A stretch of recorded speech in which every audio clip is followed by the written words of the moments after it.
Hi, in this video, we're going to take a look at how you can record a phone call during talks on the Samsung Galaxy S25 series.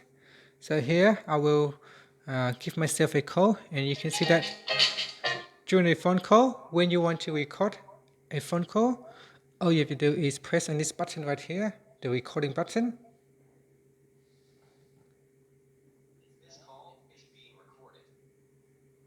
And that's it.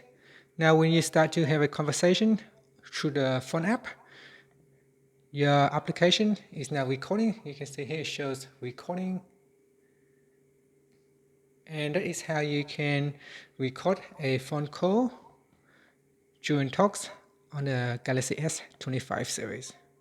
Now to view the history of your call recording, you can go open up the phone app, then tap on the More button, then tap on Settings.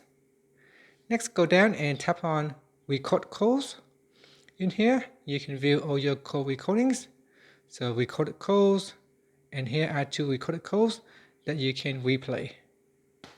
So here I can choose a media player to play the voice file. Hello, how are you? And that's it. Thank you for watching this video. Please like and subscribe to my channel for more videos.